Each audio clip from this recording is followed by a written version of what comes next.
ओम श्री गुरुभ्यो नमः। हरिः ओम। आगमार्थं तु देवानां सुरक्षतां गुरुघण्टारवन्दितं देवताह्वानलाञ्छनम् एष रक्षो हर श्रीमान् दुर्वासुदेवः नयन घण्टामुद्गतवादयेत्तामरोहरं देहो देवालय प्रोक्तो देवो देवस्नाशिवः यजेतज्ञानजन्माद्यं सोऽहं भावेन पूजयेत्। अथ द्वारपालकपूजां करिष्ये। ओम पूर्वद्वारे द्वारश्रीमाधात्रे विधात्रे दक्षिणद्वारे द्वारश्रीमाचन्दानमः प्रसन्नानमः पश्चिमद्वारे द्वारश्रीमाध्वजाय नमः उत्तरद्वारे द्वारश्रीमहाशङ्खनिधये नमः पुष्पनिधये नमः। द्वारपालकपूजां समर्पयामि।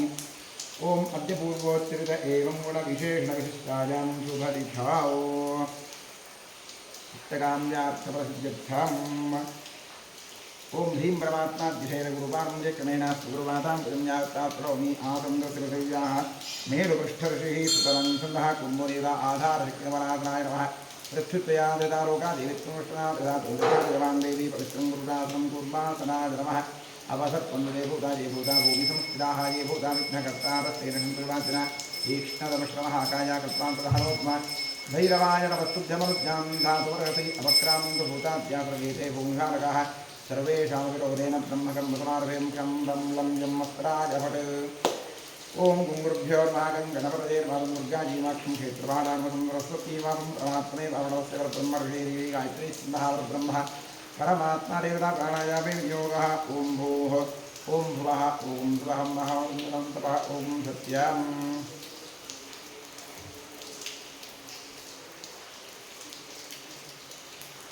ओमापोज्योतिरोम ब्रह्मभूतभूस्वरोम ओम नमो नारायणाय।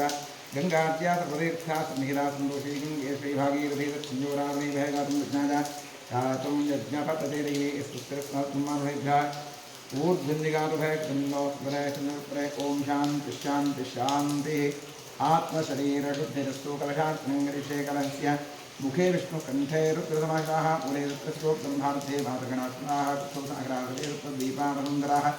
ऋग्वेदोऽथ यजुर्वेद संवेदो किरणः अङ्गीष्टशिरासवे कलहन्तमाकाः प्रगायत्री सावित्री शान्तिकरी तथा आयान्तो मदेहस्य सुरक्षकाराः सर्वे समुद्रात्रीरस्तीर्थानि प्रसादाः गङ्गे त्रिवनेति वा गोदावरी सरस्वती नर्मदेति जलेऽस्मिन् सन्निधिं गुरु कलशदेवतां ब्रह्माचानावाहनादि पूजा समर्पयामि। स्वदक्षिणदिग्भागे भूमौ चतुर्स्रमण्डलं कृत्वा व्यापकमण्डलाय नमः इति सम्पूज्य रक्षादितमाधानं शङ्खं निधाय ओम ओम ओम इति प्रणवेन धर्मापूर्य शङ्खाय नमः चक्राय नमः क्षन्मरही भव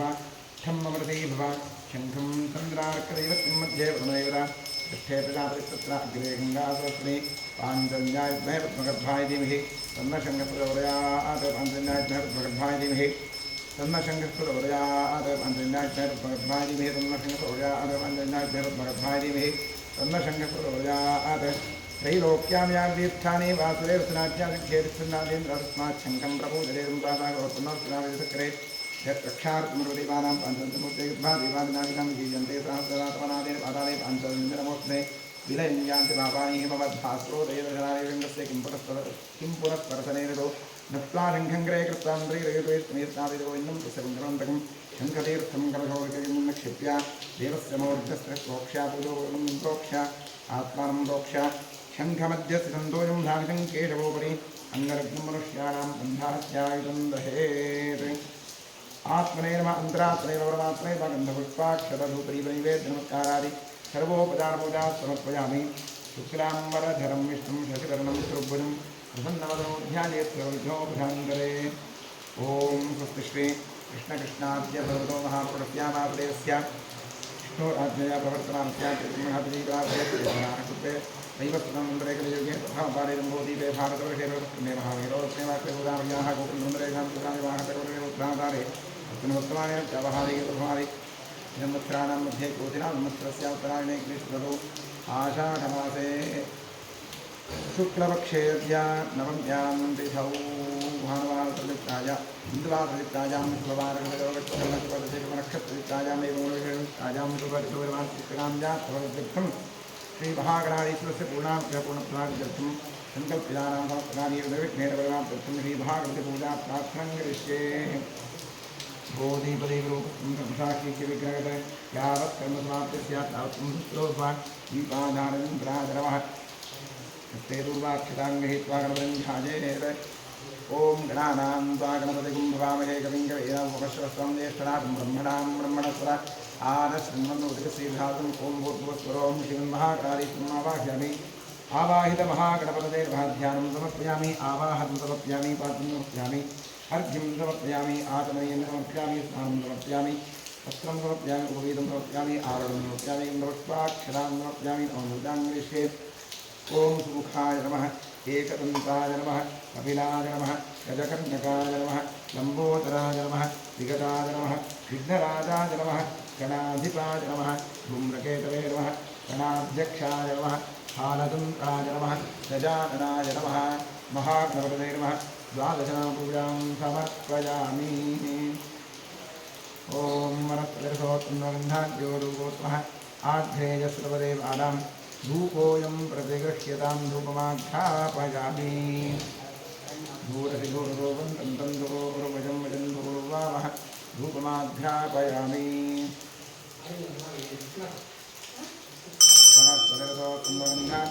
वनस्पतिरसोत्तमगन्धाद्योरुगोत्माग्रेयस्रवदेवानां धूपोऽयं प्रतिगृह्यतां धूपमाध्यापयामि साध्यं त्रिवत्सयुक्तमन्यथा योगमया दीपङ्ग्रहाणदेवेश त्रिलोक्यविनापः दीपं दर्शयामि नैवेद्यार्थे विश्वामित्र ऋषिः गायत्री संस्कृतिनारेवता वत्सविक्रमृतो देवश्रीमिः धियो यो न प्रचोदयात् सम्मतीभव सत्यं तत्तेन परिषिञ्चामि महागणपतये नैवेद्यार्थेयं कदलीफलमहानैवेद्यं नमस्तो भगवत्यै स्वाहा प्राणाय स्वाहा प्राणाय स्वाहा ध्यानाय स्वाहा दानाय स्वाहा दानाय स्वाहा मणे स्वाहा कृपया श्रीराम देवब्रह्माणि समर्पयामि समर्पित कदलीफलं च महानैवेद्यं विसर्जयामि तृप्तिरस्तु हीराजनयोगः हीराजनाथ्यपुष्पाक्षरां समर्पयामि सकलाराधनैस्वर्तमस्तु क्षेत्रस्याधिपतिं प्रार्थयेत् ॐ क्षेत्रस्य प्रतिनायकं हितेने विनाशे रामस्तम्भोषयत्नासरोपणादिगृहे क्षेत्रमालाय नमः आस्तोस्परे प्रजानि शत्नां स्वा एकोनमेवो भवानः यत्त्वेमहे प्रतिजन्नो जगत्पदन्न एस्परे मे महामास्तोस्परे विश्वारूपाञ्जाविषन् सखा सुरेव एदिनः गणपतिक्षेत्रमावास्तोस्परिभ्यां नमः प्रार्थयामि नमस्करोमि समस्तकार्यं निर्विघ्नं कुरु ॐ सुमुखश्रीकरन्दश्चाग्रयोगकर्णकः धूम्रके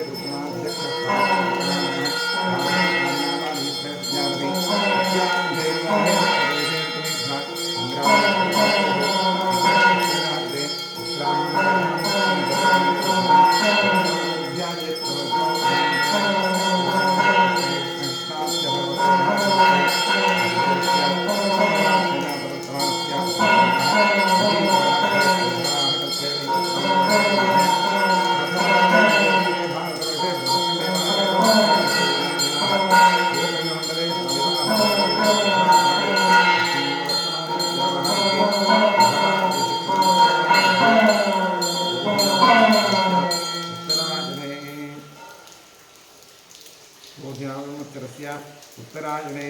ग्रीष्मऋतौ आषाढमासे शुक्लपक्षे अद्य नवम्यां तिथौ इन्दुवादयुक्तायां शुभपादशुभयोगशुभकर्ण शुभतिथिशुभनक्षत्रयुक्तायाम् एवं गुणविशेषयुक्तायां शुभतिथौ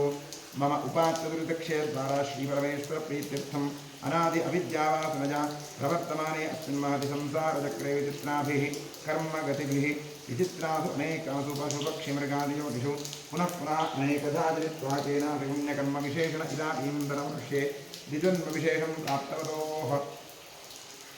सर्वेषाम् आस्तिकभक्तमहाजनानां सपुत्रः पुत्रिकयोः सभ्रातृकयोः साश्रितबन्धुजनवर्गयोश्च जन्माभ्यासात् जन्मप्रभृति एतत्क्षणपर्यन्तं बाल्ये वयसि कौमारे यौवने वार्धकेषु च जाग्रत्सुषुप्त्यवस्थासु मनोवाक्कायकर्मेन्द्रियज्ञानेन्द्रियव्यापारैः सम्भावितानां कामक्रोधलोभमोहमदमात्सर्यादिभिः सम्भावितानाम् अस्मिन् जन्मनि पूर्वजन्मनि जन्मजन्मान्तरेषु च ब्रह्महत्यासुरापानस्वर्णस्तेय गुरुसत्त्वगमन उद्भूतानां समरूपपातकानां निक्षिप्तायाः शरणागतायाः प्रव्राजितायाः संसर्गनिमित्तानाम् असत्प्रतिग्रह प्रक्षच्छेदधान्यरौप्यप्रस्तेज शुद्धप्रेष्यत्व अन्तहीनसख्य सुतत्यागदारविक्रय मातृद्रोह पितृद्रोह गुरुद्रोह स्वामिद्रोह घृतघ्नत्व निष्ठुलभाषणक्षेत्रहरणादि आतताजित्वदोषपरिहारार्थं दत्तापहरण प्रेष्यत्वविघातन परबन्धन परनिन्दन परधनपरदारापहरण मांसादिनिषिद्धभक्षणनिमित्तानां कारकस्य पञ्चमहायज्ञादि अकरणनिमित्तानां महापातकानाम् अतिपातकानाम् उपपातकानां समपातकानां संकलीकरणानां मलिनीकरणानाम् अपात्रीकरणानां यातिभ्रंशकरणानां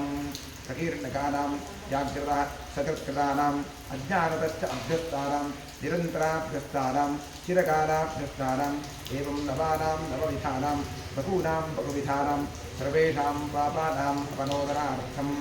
महादेवादीनां प्रसादसिद्ध्यर्थम् आदित्यात्मकश्रीरुद्रप्रसादसिद्ध्यर्थं शरीरे वर्तमानवर्तिष्यमाणसमस्तरोगपीठपरिहारद्वारा क्षिप्र आरोग्यसिद्ध्यर्थम् इष्टदेवता कुलदेवता प्रसादसिद्ध्यर्थं प्रसादेन करिष्यमाणकर्मणः अतिशयफलसिद्ध्यर्थं परेष्कृतक्रियमाणकरिष्यमाण सकलमन्त्रतन्त्रयन्त्रौषधविषचूर्णप्रयोगकृत्याजनित सकल उपद्रवशान्त्यर्थम् आध्यात्मिक आदिदैविक आदिभौतिक नवनवजनिततापत्रयनिवर्त्यर्थं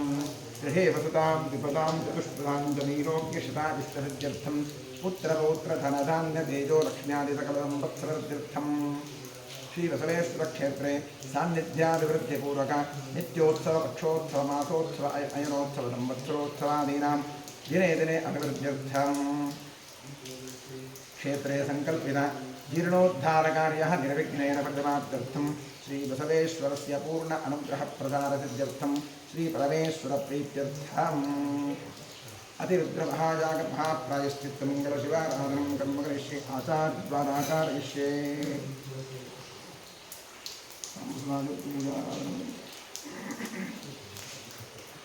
ओम भद्रं कर्णेर्शृणुयामदेवाः भद्रं पश्येमाक्षभिर्जत्राः स्थिरैरङ्गैस्तुष्टुवागुंसस्तनूभिः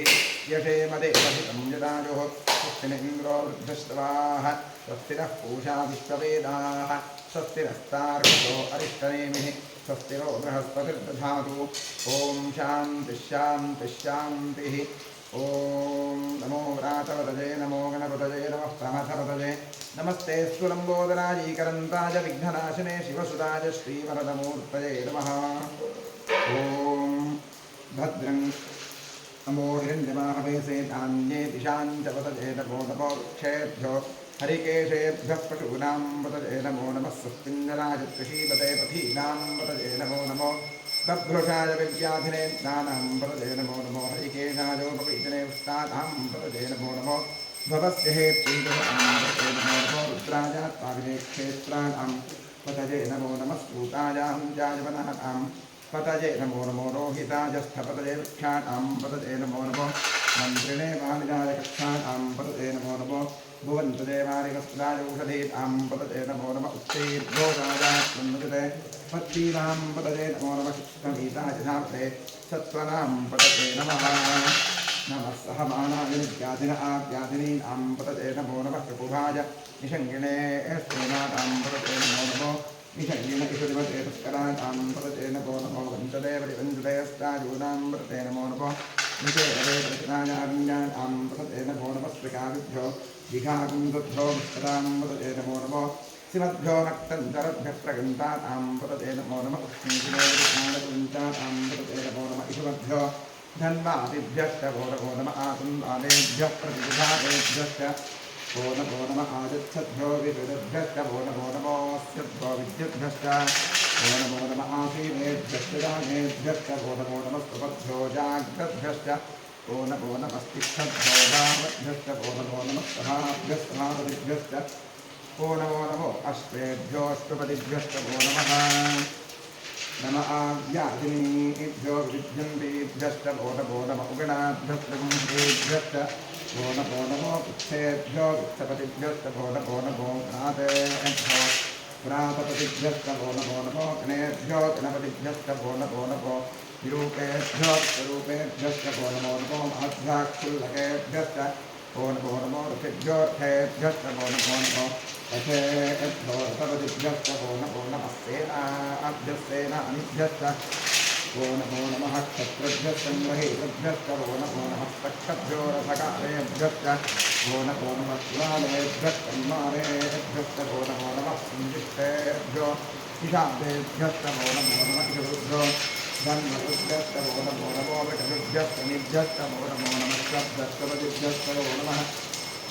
नमो भवाय रुद्राय नमः सर्वाय पशुपतये नमो नीलग्रीवाय शितिकण्ठाय नमः कवर्जिने तव्यप्तकेशाय नमः सहस्राक्षाय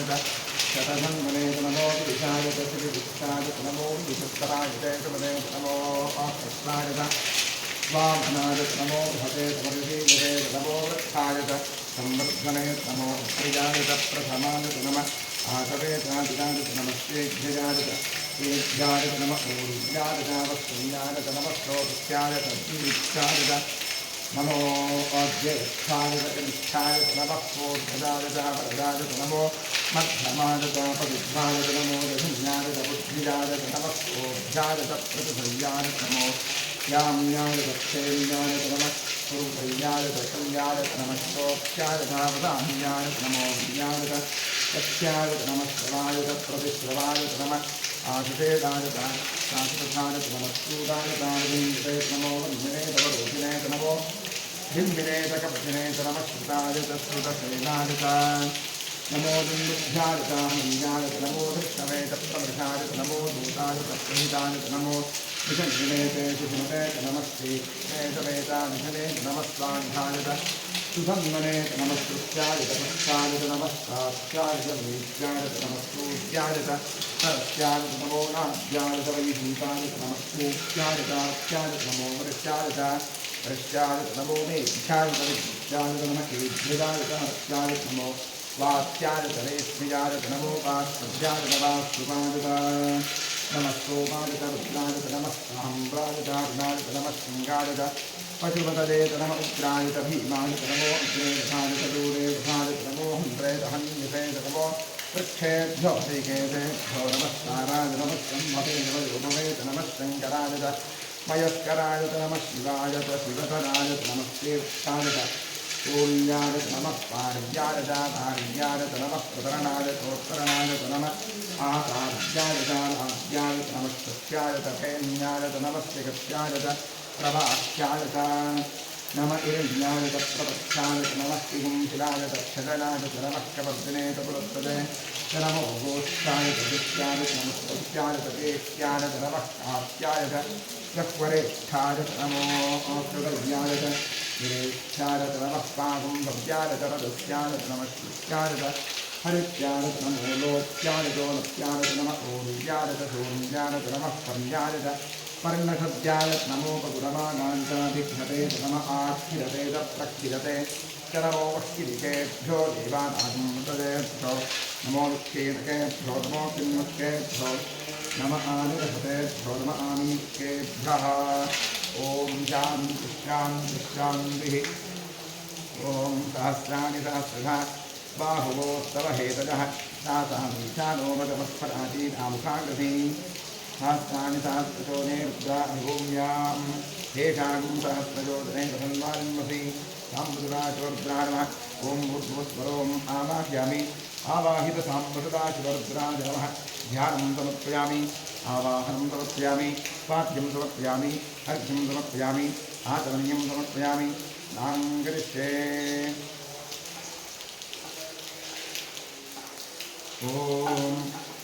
नमो भगवते रुद्राय हरिः ॐ नमस्ते रुद्रमञ्जमकटोदविषते नमः नमस्ते अस्तहन्वने बाहुभ्यामृते नमः यात विदुशिवतमागमं प्रभोवते तनोः शिवासरव्या जातवतजानो रुद्रुणया याते रुद्रशिवातनूरघोरापापनाशिनी यजानस्तमवासन्तमया गिरिशन्ताभिजाकशीः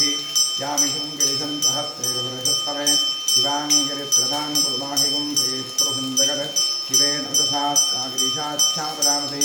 यथा नस्तरवमिद्यगरयक्ष्मं सुपनासते अध्यबोधबुद्धिवक्ता प्रथमो दैव्योऽभिषग हेयस्तु सर्वाङ्गम्भजं सर्वा अष्टगाधान्यः असौ यस्ताम्रो अरुण उत वद्वस्सुमङ्गलः एते मां रुद्रा अभितो यक्षस्थिताः सहस्रशो वैरागम्भेण ईमहे असौ सर्पतिनीलग्रीवो विलोहितः उतैनं गोपादृषन्नदहिन्नदः अर्जः उतैनं विश्वाभूतादिवसिष्ठोदयातिनः नमो अश्वनीलग्रीवाय साक्षादनीधे अथो ये अस्य वत्सामोहन्तेभ्यो करं नमः प्रमुञ्चतन्मनस्तु भुजोराश्चोर्यां याश्च ते हस्तैषवस्पदाताभिगमोप अवतत्यतनुस्तगं सहस्राक्षरते सुधे निजीर्यसर्यानां मुखा शिवो न स्मराभव विद्यन्धनुष्कप्रतिप्रोविशद्यो बाणवागुंसा अनेकं नस्येदव आपुरस्य निषङ्गते याते हेतुर्मेधुष्टमहस्तेव भूतेतुः तस्मान् विश्वतस्त्वयक्ष्मता परिभुजा नमस्ते स्वायुधाजानापदाय शुभाभ्यां तते नमो बाहुभ्यां तपधन्वने परिचेदन्मनो हेतुस्नान् मृणक्व विश्वतः अथो य इषुदिष्टवारे अस्मिन् निधेहितं शम्भवे नमः नमस्ते अस्तु भगवन् विश्वेश्वराय महादेवाय त्र्यम्बकाय त्रिपुरान्तकाय त्रिकाग्निकालाय कालाग्निरुद्राय नीलकण्ठाय सर्वेश्वराय सदाशिवाय शङ्कराय मृत्युञ्जयाय श्रीमन्महादेवाय नमः नमो हिरण्यबाहवे चैतान्ये दिशान्तपतये नमो नमो वृक्षेभ्यो हरिकेशेभ्यो हरिकेशेभ्यो मृत्युञ्जयाय पृथीपते पथीनाम्रते नमो नमो अभ्योगाय विद्यादिनेम्नाम्रते नमो नमो हरिकेशाय भवितने पुष्टानाम्रते नमो नमो धपस्य हेत्येजगताम्रते नमो नमो रुद्रायात्राविने क्षेत्राणाम्रते नमो नमः स्तूतायाहञ्जातनानां पतते नमो नमो रोहिताय स्थपतते वृक्षाणां पतते नमो नमो मृलेमायाय वृक्षाणां पतते नमो नमो भुवन्तदेवादिवस्तुनाय ऊषधीनां पतते नमो नमः उच्चैर्घोषायाक्रम्यते प्रीतां पतते नमो नमः कृष्णवीतायुधावते सत्त्वनां पतते नमः नमः सहमानाय नित्यादिन आव्याधिनीनां पतते नमो नमः सुभाय निषङ्गिणे स्तेनानां पतते नमो नमो निषङ्गिण ईशुधिमते तत्कराणां पतते नमो नमो विद्यदेव विन्दयस्ताजूनां पतते नमो नमो निषेदवे प्रसनाचारण्यानां पतते नमो नमः प्रकादिभ्यो दिगाङ्भ्यो सदां पतते नमो नमो सुमभ्यो नक्षन्तरभ्यो प्रगन्तानां पतते नमो नमः उष्णीर्लेखितारकुञ्चानां पतते नमो नमः इषुमभ्यो दन्वादिभ्यश्च वो नमो नमः आतन्वामेभ्यः प्रतिदधानेभ्यश्च वो नमो नमः आयुच्छद्भ्यो विसृजद्भ्यश्च वो नमो नमोऽस्यद्भ्यो विद्युद्भ्यश्च वो नमो नमः आसीनेभ्यश्च वो नमो नमः सुपद्भ्यो जाग्रद्भ्यश्च वो नमो नमः तिष्ठद्भ्यो धावद्भ्यश्च वो नमो नमः सभाभ्यस्त्रावदिभ्यश्च वो नमो नमः अश्वेभ्योऽश्वपदिभ्यश्च वो नमः नमः आद्यादिनेभ्यो विद्यन्तेभ्यश्च वो नमो नमः गुणाभ्यश्च गंहरेभ्यश्च वो नमो नमो वृक्षेभ्यो वृक्षपदिभ्यश्च वो नमो नमो व्रातेभ्यो व्रातपदिभ्यश्च वो नमो नमो गणेभ्यो गणपतिभ्यश्च वो नमो नमो विरूपेभ्यो विश्वरूपेभ्यश्च वो नमो नमो महद्भ्यः खुल्लकेभ्यश्च वो नमो नमो रथिभ्यो रथेभ्यश्च वो नमो नमो रथेभ्यो रथपतिभ्यश्च वो नमो नमः सेनाभ्यस्तेनानिभ्यश्च वो नमो नमः शत्रभ्यः सङ्ग्रहीतृभ्यश्च वो नमो नमः सक्षभ्यो रथकालेभ्यश्च वो नमो नमः कुलालेभ्यः कन्मालेभ्यश्च वो नमो नमः कुञ्जिष्टेभ्यो विषादेभ्यश्च वो नमो नमः इषकृभ्यो नगभ्यश्च वो नमो नमो गदुभ्यश्च निभ्यश्च वो नमो नमः स्वभ्यश्च वो नमः नमो भवाय च रुद्राय च नमः शर्वाय च पशुपतये च नमो नीलग्रीवाय च श्रीकण्ठाय च नमः कपर्दिने च व्युत्तकेदाय च नमः सहस्राख्याय च शतधन्वने च नमो गिरिशाय च सुखविष्टाय च नमो मीघुस्तमाय सुपदे च नमो अक्षस्लाय च स्वामनाय च नमो बृहते च प्रतिशीयुषे च नमो वृद्धाय च संवृद्धने च नमो अग्रजाय च प्रथमाय च नमः आसवे च गिराय च नमः शीघ्रजाय च शीभ्याय च नमः ऊर्जाय च वस्तुन्याय च नमः स्तोत्रस्याय च दीप्त्याय च नमो ज्येष्ठाय च कनिष्ठाय च नमः पूर्वजाय च प्रदाय च नमो मध्यमाय च प्रबुद्धाय च नमो निहन्याय च बुद्धिजाय च नमः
पूज्याय तनमोपगुरवाणायजाभिघ्नते तनम आक्षिरते च प्रक्षिरते तनमोपक्षिरिकेभ्यो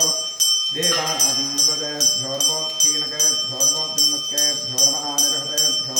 नम आनीर्केभ्यः श्रापे अन्धरस्वरे ब्रह्मेणलोहिता येषां पुरुषाणां येषां पशूनां माभेत्मा रोमो येषां चिन्तनावत् या ते रुद्रशिवात्रो शिवा विश्वाह भेदति शिवा रुद्रस्य भेदति तदा रोमधीमते इमागुं रुद्राय तपसे कपद्ने क्षरद्वीराय प्रभरामहे पतिं यथा नश्यवसत्युपदे तपस्वरे विष्णुं पुष्टङ्ग्रामे अस्मिन्नदातरं गृणानोत्तोर्णोमेक्षरद्वीराय तपसाविधेवते यच्छन्दयोष्टमरुगाजिदेवतातस्यामतपरुद्रप्रणीतौ मानो भान्तवतमानो अर्धकं मानो क्षन्दवतमानो क्षिदं मानो वधेष्टकरं मोतमातरं प्रजामानस्तनवो रुद्ररीरिषः मानस्तोकेन देवान आयुषिमानो घोषमानो अश्वेशुरीरिषः वीरान्मानो रुद्रभावितो वधेरविष्टन्तो नमसाविधेवते आरात्ते गोघ्नपदपूर्वकृष्णे क्षरद्वीराय सुन्दमस्ते ते अस्तु रक्षा च नो अभिददेव प्रोक्यथा जनस्तन्मयच्छद्वरः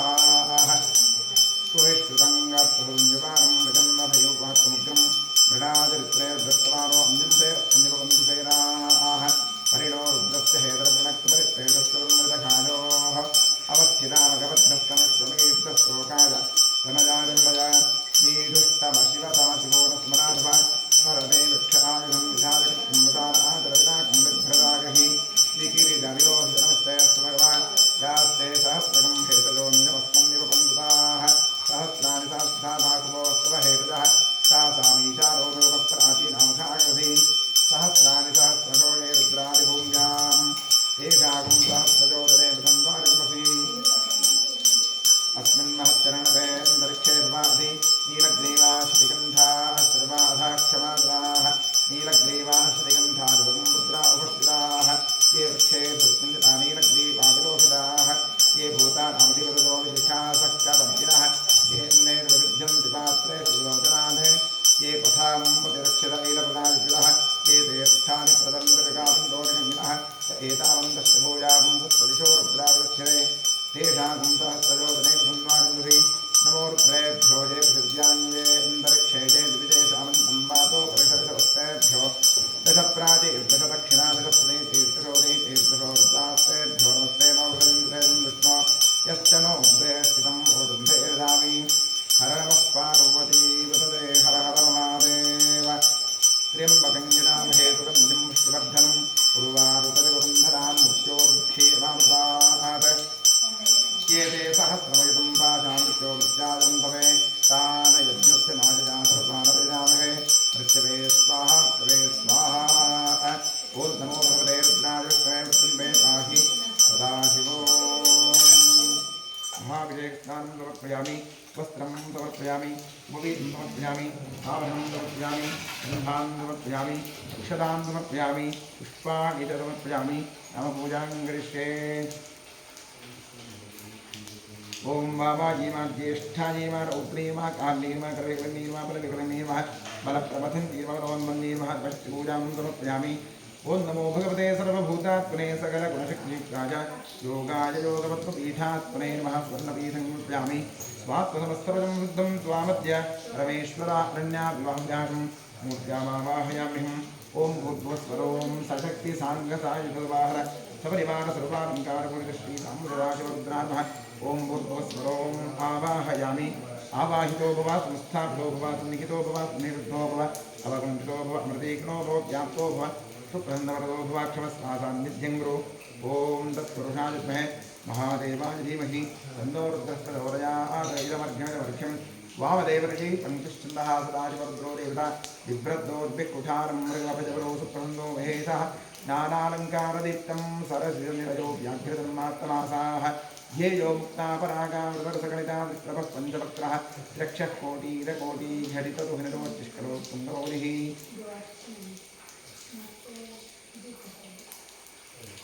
लं पृथिव्यात्मे वग्निमुप्यामि आकाशात्मे वायुमुप्यामि वायुवात्मे महाभूमुप्यामि तमनात्मे वः नैवेद्यमुप्यामि सोमात्मे ताम्बूलमुप्यामि गन्धार्घ्योपचारिणं पूज्य सकलाकारैः स्वस्तमस्तु द्वादशनाम पूजां करिष्ये ॐ महादेवाय नमः महेश्वराय नमः शंकराय नमः वृषभध्वजाय नमः वृत्तिवासने नमः कामाङ्गनाथनाय नमः देवदेवेशाय नमः श्रीकण्ठाय नमः हराय नमः पार्वतीपदये नमः रुद्राय नमः शिवाय नमः द्वादशापूजां समर्पयामि अमृतनाशिवरुद्राय नमः श्रीमहागणाधीश्वराय नमः धूपमाघ्रापयामि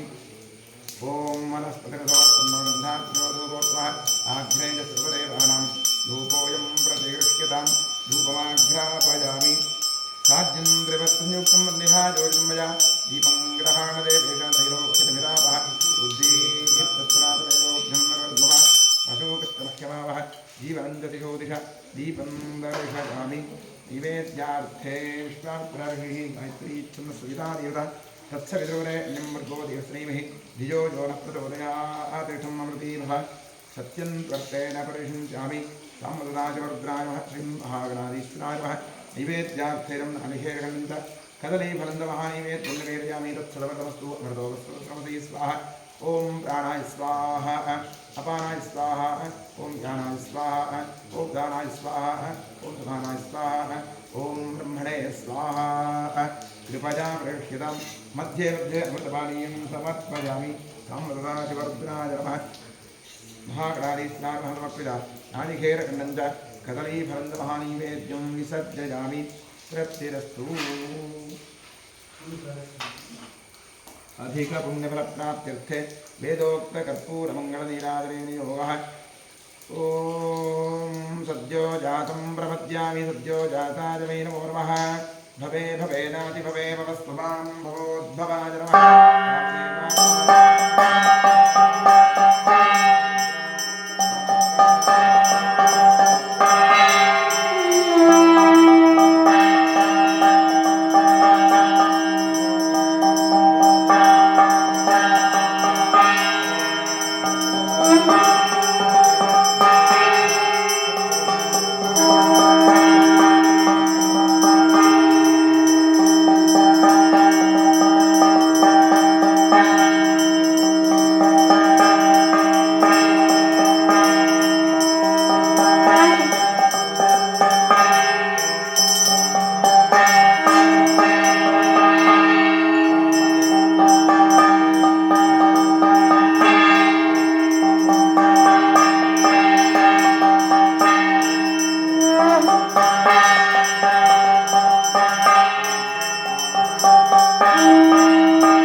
रक्षान्धारयामि ओम गणानां त्वा गणपतिं भवामहे गङ्गवीरमुपमश्रवत्वं ज्येष्ठराजं ब्रह्मणां ब्रह्मणस्पदा आनश्रन्वन्नुदिविस्तीर्धातनं श्रीविघ्नेश्वराय नमः नमस्ते अस्तु भगवन् विश्वेश्वराय महादेवाय त्र्यम्बकाय त्रिपुरान्तकाय त्रिकाग्निकालाय कालाग्निरुद्राय नीलकण्ठाय सर्वेश्वराय सदाशिवाय शङ्कराय मृत्युञ्जयाय श्रीमन्महादेवाय नमः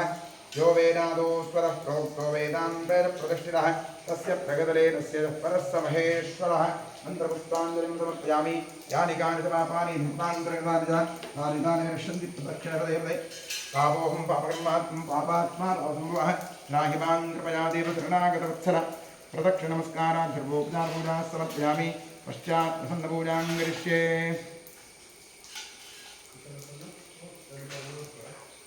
ओम महादेवाय नमः महेश्वराय नमः शंकराय नमः विष्णुध्वजाय नमः कृत्तिवासते नमः कामाङ्गनाथनाय नमः देवदेवेशाय नमः श्रीकण्ठाय नमः हराय नमः पार्वतीपदये नमः रुद्राय नमः शिवाय नमः प्रसन्नपूजां समर्पयामि प्रसन्नार्घ्यं समर्पयामि सुमुखाय नमः एकदन्ताय नमः कपिलाय नमः गजकर्णकाय नमः लंबोदराय नमः विकटाय नमः विघ्नराजाय नमः गणाधिपाय नमः धूम्रकेतवे नमः गणाध्यक्षाय आनन्दाय नमः गजाननाय नमः गणपते नमः प्रसन्नपूजां प्रसन्नार्घ्यं समर्पयामि यस्य स्मृत्यादिनामोक्त्या पूजादिक्रियादिषु न्यूनं पूर्णाञ्जाति सद्योग्नैरवचनोनेन प्रातःकाले साम्प्रदाशिवरुद्रार्महागणाधीष्णार्मः यथाज्ञां ध्यान आवाहनादि मंगलशिवाराधनकर्मणा श्रीपरमेश्वरः प्रीयतां तत्सद्ब्रह्मार्पणमस्तु। स्वस्ति श्रद्धां मेधां यशप्रज्ञां विद्यां बुद्धिं श्रियं बलम् आयुष्यं देवारोग्यं देहि मे परमेश्वर। ॐ इडादेवहोर्मनुर्यजनेर्बृहस्पतिरुत्थामदानिषगं श्रीरद्विश्वे देवासु उक्तवादः पृथिवीमातर्मामाहिकं देर्मधुमनिष्ये मधुजनिष्ये मधुभक्ष्यामि मधुवदिष्यामि मधुमतीं देवेभ्यो वाचमुद्यासकं शुश्रूषेण्यां मनुष्येभ्योत्तम वा देवा अवन्तु शोभादि पितरोऽनुवदन्तु। ॐ शान्तिः शान्तिः शान्तिः। हरिः ॐ।